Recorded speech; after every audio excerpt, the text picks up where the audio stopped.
Some vanish in the blink of an eye. Others leave breadcrumbs that lead nowhere. A boiling pot left on the stove. A typewriter still humming. A raft adrift without a soul on board.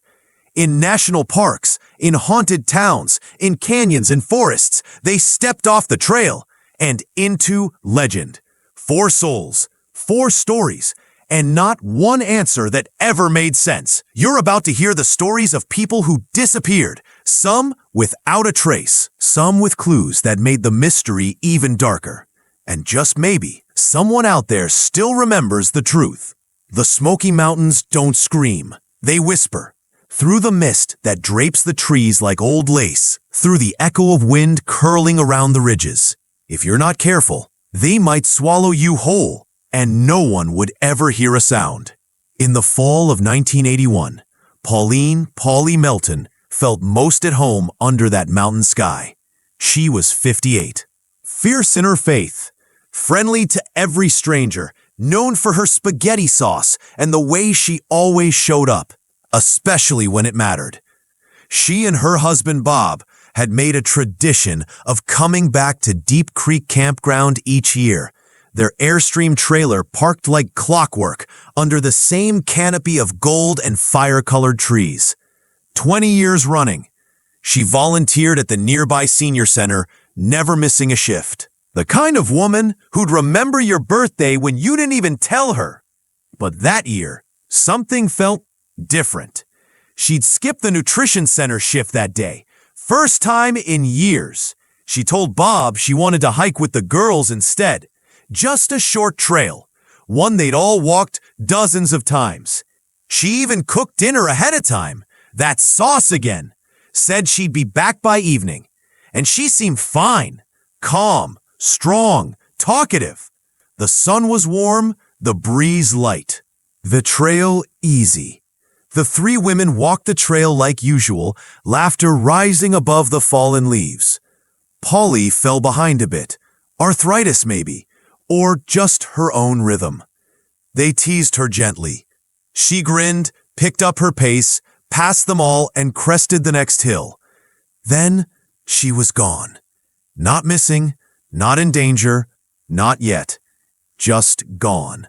Over the hill and out of sight. That was the last time anyone would ever see Polly Melton. There was nothing unusual about the trail that day. No warnings posted. No signs of bears or landslides or storms rolling in. Just dry leaves crunching underfoot, the occasional squirrel darting across the path, and 3 women walking a familiar loop through the woods. Polly Melton wasn't new to this trail. She'd walked it plenty of times before. It wasn't steep, it wasn't dangerous, it wasn't supposed to be the last trail she'd ever see. It happened somewhere around 4 in the afternoon. The women were walking Deep Creek Trail, their feet brushing over roots and fallen acorns, the kind of hike where you don't even look down anymore. Polly had fallen a few steps behind early on, her pace a little slower, her breath heavier than usual. Her friends nudged her to pick it up, playfully teasing. Polly smiled. That warm, knowing smile. She moved ahead just a bit faster, just enough to pass them.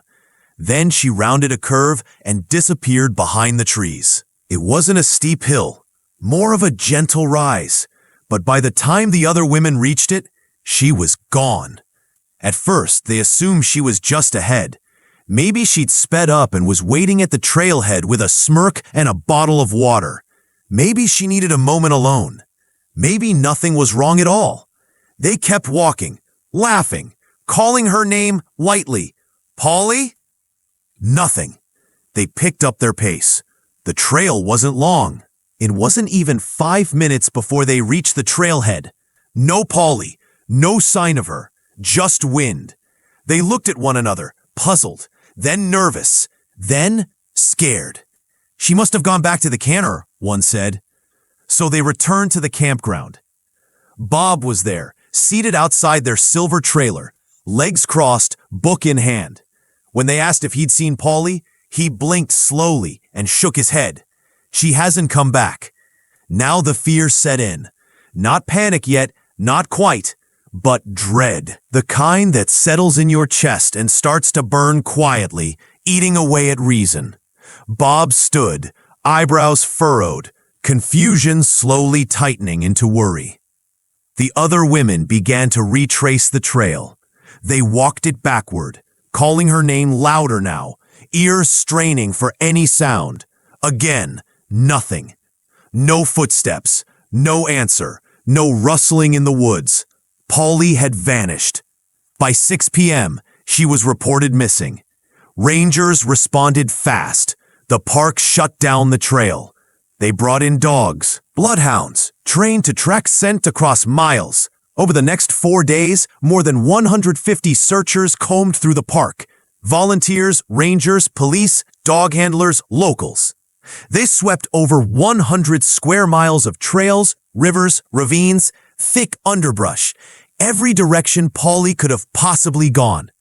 But she didn't leave breadcrumbs. No boot prints, no torn fabric, no flashlight, no purse, no body. The dogs caught one whiff of her by a downed tree. That was it. They sniffed, paused, then wandered. Rangers noted it in the report, then dismissed it. She might have stopped to rest. But if she'd stopped, why didn't they find her just 10 feet further? The trail wasn't remote. It wasn't treacherous.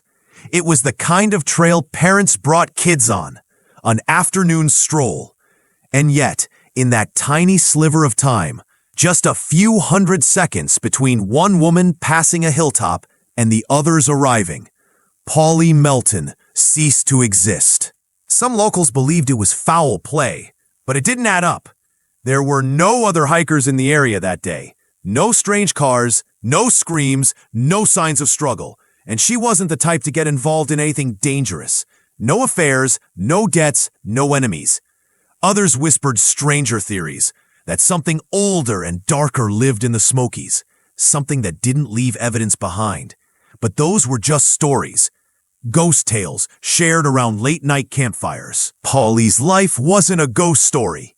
It was real. Her pasta sauce was still on the stove. Her purse and ID were in the camper. Her walking shoes were gone from the doormat. Bob never stopped waiting. He sat outside the trailer that night and the next, hoping she'd come around the bend, apologetic and embarrassed. Maybe she'd gotten turned around. Maybe she'd followed a deer and gone off trail. Maybe anything other than the truth. But no one ever came. The first night, the temperatures dropped into the 40s, cold enough to be dangerous. By the second night, hope began to harden. By the third, it cracked. By the fourth, all they had left was silence and the distant baying of dogs that no longer knew where to sniff. The park's official stance shifted quickly. On October 2nd, a week after her disappearance, they made a quiet announcement. They believed Polly had left the park, in a car, on her own. The implication was clear. Polly Melton hadn't been taken. She'd left, voluntarily. She'd staged it, to start a new life. The theory caught fire with some, especially after they noted she wasn't allowed to drive alone for medical reasons. Some even hinted at mental health struggles following her mother's death years earlier. Depression, perhaps, a desire to escape. But those closest to Polly rejected it outright. She would never leave Bob, said a friend. She left behind everything, her meds, her money. Who runs away without shoes and a wallet? Others thought the Rangers were deflecting, trying to save face in a high-profile disappearance they had no answers for. Still, the park stood by its conclusion. If she had been in the woods, one ranger said, the dogs would have found her. But even that didn't hold water. The forest was dense, the terrain uneven. The Smokies were full of narrow ridges, hidden gullies, small caves. Plenty of places for a person to slip, fall, and vanish out of sight, even 20 feet off the trail. In the months that followed, flyers were posted. Helicopters flew search grids. Campers were questioned. A psychic was even brought in. But nothing ever came of it. Years passed, then decades. The trail is still there. People hike it every week. They take pictures. They don't know the story. But some do. Some remember the woman who walked ahead and never came back. And sometimes, when the fog rolls in thick across Deep Creek, hikers claim they hear footsteps behind them. They turn. No one is there. The sun dipped behind the mountains as the park descended into shadow, and still, no Polly. By nightfall, the search had already begun. Rangers fanned out with flashlights. Volunteers combed the trail. Bob Melton stood at the edge of the woods, eyes fixed on the spot where she was last seen, as if staring long enough might call her back. But the woods didn't return what it took. They never do. The official report listed her as missing by 6 p.m. that night. By 7 o'clock, the trail was closed to the public. By 8 o'clock, the dogs were on site. Trained bloodhounds, handlers who knew what they were doing. They had found lost children, escaped convicts, even buried victims before. They were good, and they couldn't find Polly. Not really. They picked up a scent, briefly, near a fallen tree.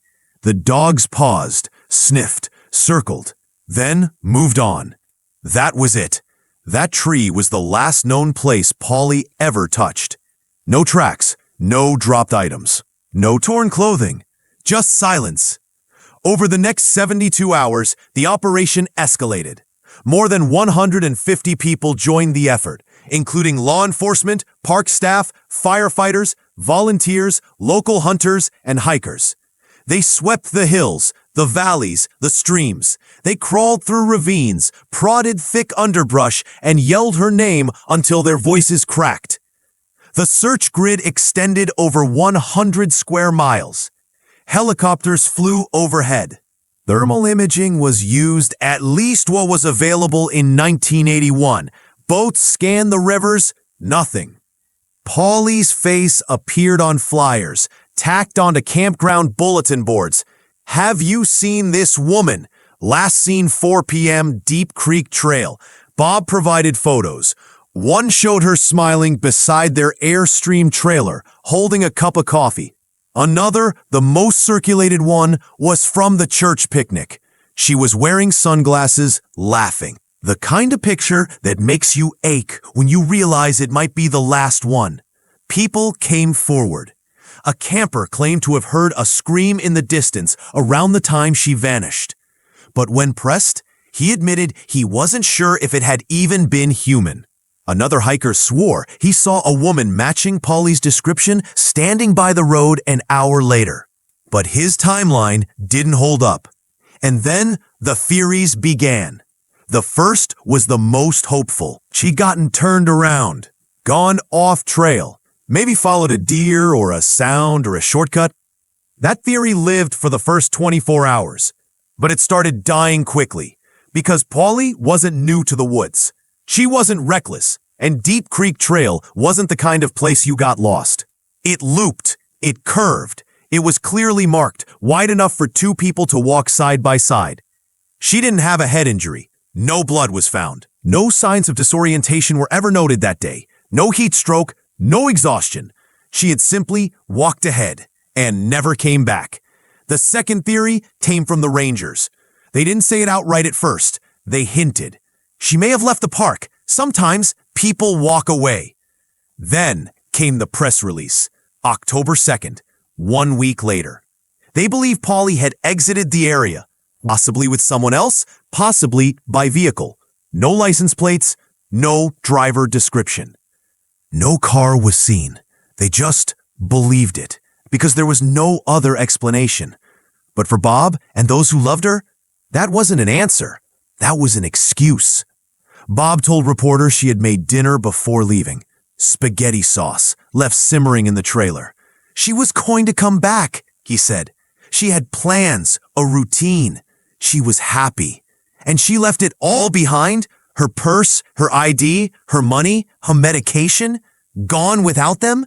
She never missed a shift at the nutrition center, never missed Sunday church, never went anywhere without calling ahead, even to the grocery store. So why would she vanish, on foot, with nothing? And why would she lie to her friends about hiking with them? The deeper the search went, the more questions surfaced. One ranger privately told Bob that if she were still in the park, they'd have found her by now. "We've checked every ravine, every river, every clearing." But they hadn't found anything. No body, no shoe print, no wildlife disturbance, no torn clothing stuck on a branch, not even a broken twig out of place. The Smoky Mountains are dense, yes, but they don't erase people, do they? Some began to wonder if maybe she'd planned this, that maybe there was a deeper sadness inside Polly than anyone had seen. That after years of caring for Bob, who was elderly and possibly ill, she had snapped, or decided quietly to walk away, to start over. Maybe someone picked her up. Maybe she arranged it ahead of time. But that theory, too, crumbles under its own weight. She'd brought nothing, not even a coat, and she didn't drive. She wasn't even allowed to drive alone due to a condition that's still not been made public. She was last seen walking with friends. She passed them, only just, and within a couple minutes, she was gone. No time to be abducted, no room to run, no explanation that fits. The park eventually reopened the trail. Life returned to normal, but Bob never did. He stayed at the trailer that whole autumn, then the next, and the next. For years he came back to Deep Creek Campground, same spot, same trail, same silver airstream, waiting. Each time he walked the trail himself, alone. Sometimes he'd leave little markers, stones on logs, red ribbons tied to low branches. He never stopped searching. Not really. Eventually, the visitors moved on. The rangers transferred. The story faded from the news. But hikers still ask sometimes about the woman who vanished on the hill, the one who left behind dinner, and a husband who never gave up hope. So what do you do when a woman disappears in daylight on a trail she's walked 100 times with no blood, no tracks, no goodbyes? What do you do when the trail gives you nothing? You start to guess. You start to fill in the blanks. And for Polly Melton, the blanks stretch wider than the trail she vanished on. The first theory is the one park rangers pushed hardest, that she left the park on purpose. They never said it with certainty, only confidence. If she were in the woods, a ranger said, the dogs would have found her. So she must have left, with help, with planning, with someone waiting on the other side of the hill. That's the assumption. But if Polly really did leave, let's walk through what that means.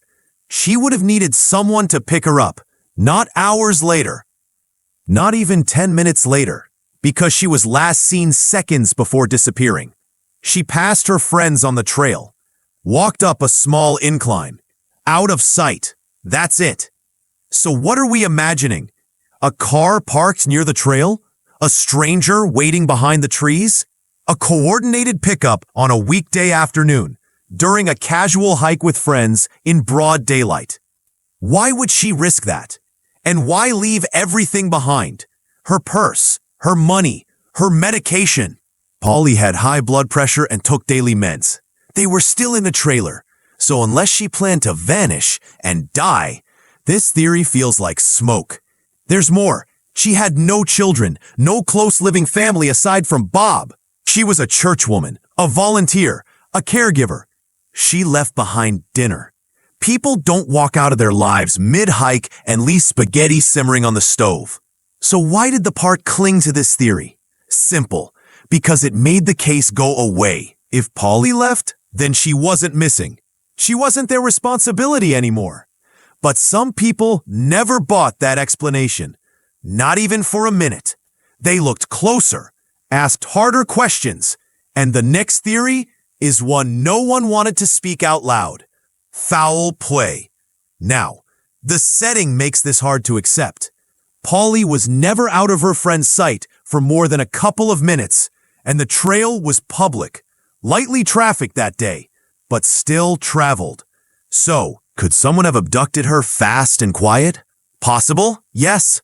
Plausible? That's harder to say. There were no screams, no scuffle, no torn clothing, no footprints running into the brush. But what if whoever took her knew the trail, knew where to wait? What if they were watching? Imagine a person hidden off the side of the trail, watching the group approach, waiting for the last hiker to pass, not the first, not the middle, the last. Polly. She was slightly behind. Then she surged ahead. What if that moment, that brief window, was the only one someone needed? Could she have been lured? Could someone have called out to her? A voice from the woods? "Ma'am, can you help me?" She was kind, compassionate, always trying to help. Would that be enough to make her step off trail? Enough to make her vanish? But again, no sign, no drag marks, no lost shoe. The ground told no story, and the bloodhounds had no trail. Unless she was carried. Unless she was taken directly into a vehicle, quickly and cleanly. Which brings us to the next theory. The forest itself.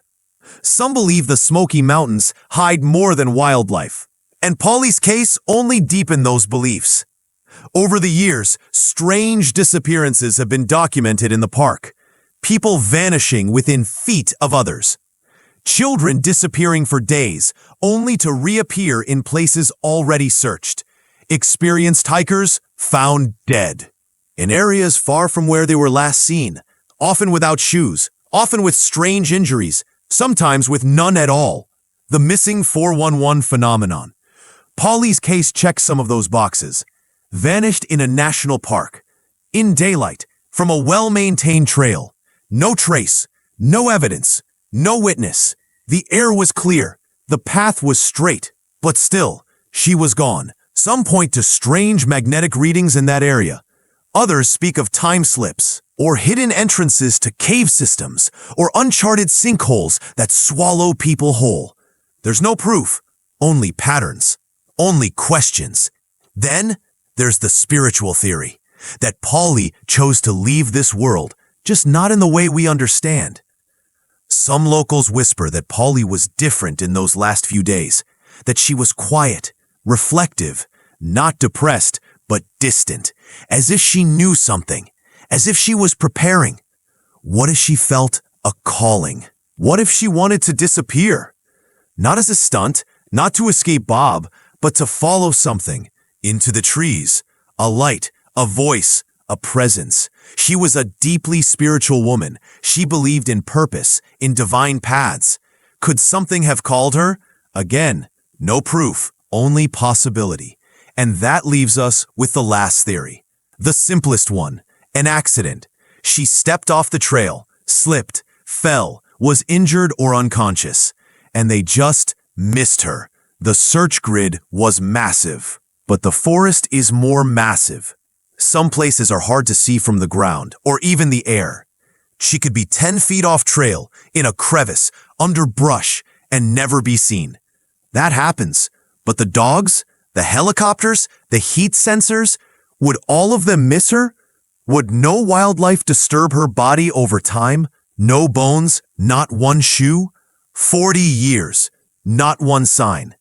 If it was an accident, it was a perfect one. But perfect accidents don't exist. They're usually hiding something else. So what do we do with all this? We keep asking. We hold on to the story. Because when people disappear, they deserve more than silence. They deserve memory. Even if it hurts. Especially if it hurts. Time doesn't stop when someone disappears. It just starts echoing. And in the case of Polly Melton, the echo never faded. Not for Bob, not for the park rangers, not for the quiet town of Bryson City that once knew her name. Pauline Melton vanished on September 25th, 1981. And for every year since, people have tried to bring her back. Not with rescue parties, but with memory, with what-ifs, with theories, with prayers whispered into the trees. But the mountains, they don't speak, they don't answer, and they never returned Polly. Bob Melton stayed longer than anyone expected. He didn't just grieve, he waited. Every fall, like clockwork, he came back to Deep Creek Campground. Same site, same trailer, same picnic table. Locals came to recognize the silver Airstream as much as the man who parked it. He'd sit with his coffee, eyes on the trail. Sometimes he hiked it alone. Once a ranger asked why he kept coming back. Bob just said, "She didn't leave me. She got lost. And it's my job to be here if she finds her way out." That line, it stayed with the ranger for years. He later said it was one of the most painful truths he ever heard. Back in Jacksonville, Polly's church held a candlelight vigil every year on the anniversary. They stopped after 10 years.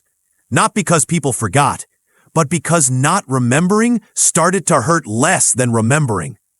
The nutrition center where she volunteered kept her name on the staff wall, a little brass plaque with her picture. New volunteers sometimes ask who she was. Old volunteers lower their eyes. "She just didn't come back one day," someone says, and that's all they say. But stories don't stay buried, not in a place like the Great Smoky Mountains. Over the years, Polly's disappearance became something more than a case. It became legend. Ask campers in Bryson City. Ask longtime rangers. Ask the hikers who come to the trail for the story alone. She's the woman who vanished without a sound. The one the woods took. The ghost of Deep Creek Trail. Some say they've seen her. A woman in hiking clothes, standing quietly by the edge of the trees, just watching. Others claim to hear footsteps behind them, always steady, never hurried. But when they turn, there's nothing there. One family said their daughter waved at someone they couldn't see. When they asked who it was, she said, "The nice lady with the red hair." Polly had red hair. Faded by then, but still red. Coincidence? Maybe. Or maybe the mountain doesn't forget the people it keeps.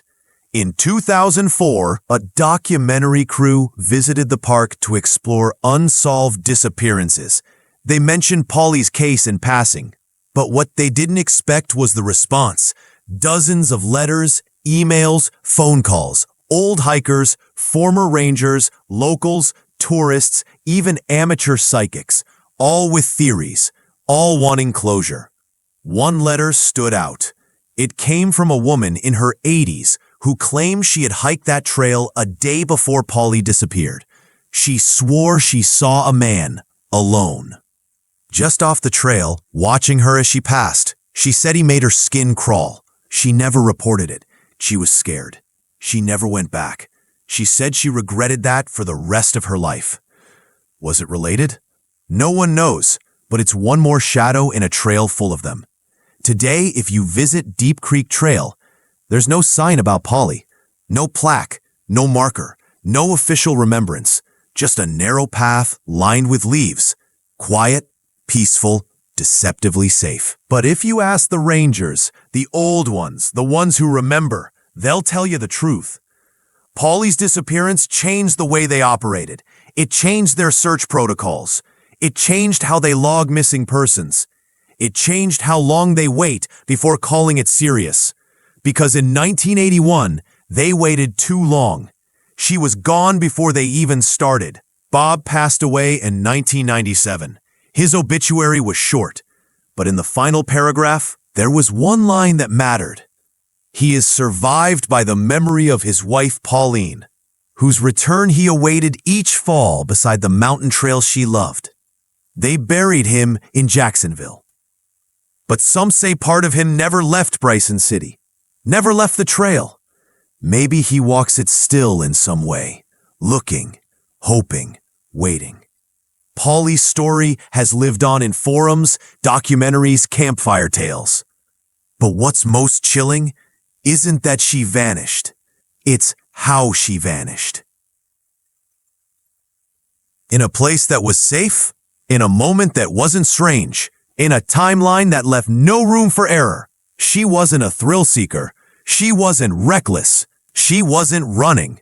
She was a woman who made dinner, went for a walk, and never came home. No trail marker, no final word, no remains. Just one step ahead of her friends. And then, nothing. Some say we're not meant to know everything. Some say the forest has its own rules. Some say Polly is still there, not alive, not trapped, but part of the land now. Her presence lingering in the roots, in the fog, in the bend of the trail where she was last seen. Maybe that's how legends are born, not in the things we find, but in the things we never do.